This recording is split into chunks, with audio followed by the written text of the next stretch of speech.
We're here with Clay Travis, Fox Sports Radio. He's still kind enough to come out to SEC Media Days. Yeah, You're not too big for not SEC. Not too big. Well, I'm an SEC fan, so I can't imagine I'll ever give that up. So when you were writing Dixieland Delight for CBS, is that when you first started attending? Well, I started going to games for SEC Media Days, yes. That would have been around the first ones that I went to. But like a lot of people, I mean, I started going to SEC football games when I was a kid, around 5 years old.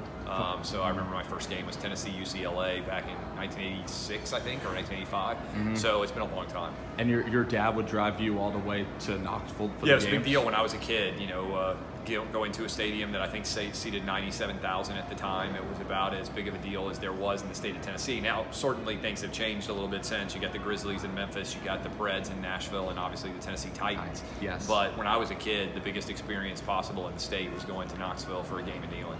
Yeah, how was Nashville's country scene? Was it still popping though? Nashville has changed a lot since I was a kid. I think all for the better.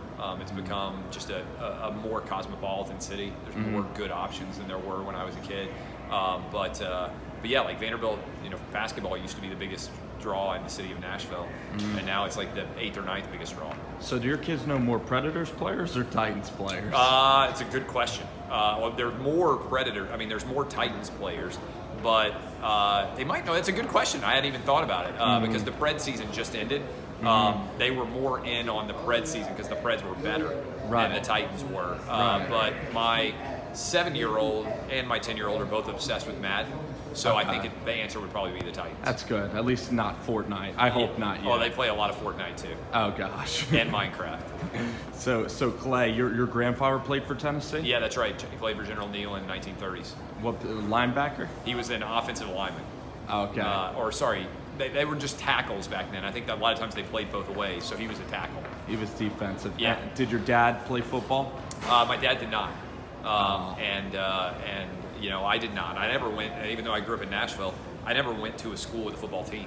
I went to a public high school, Martin Luther King Magnet, and the school was too small. We couldn't afford to have a football team. Yeah. So we didn't have a football program. I'm the same way. I wanted to be Riggins in high school. Yeah, Riggins is my hero. Yes. Friday Night Lights is a phenomenal show. Growing up in Philly, like college football isn't as popular. Yes. Even high school football isn't really as big of a deal. As big of a deal I as went it to is college in in the Washington, D.C., so I definitely, the Redskins were big. Right, but also when you went to watch SEC games, your friends are probably...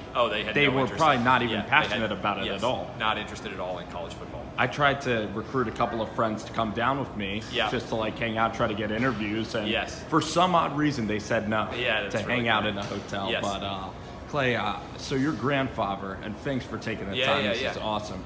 Your grandfather couldn't watch football games; he was too stressed out. Yeah, it's a funny story. My grandfather was such a big University of Tennessee fan that a doctor told him he needed to tape him. So when I was a kid, the VCR, he would set his television to tape all the big games that were on TV, and if Tennessee won, he would watch them on tape, and if they lost, he would never watch them.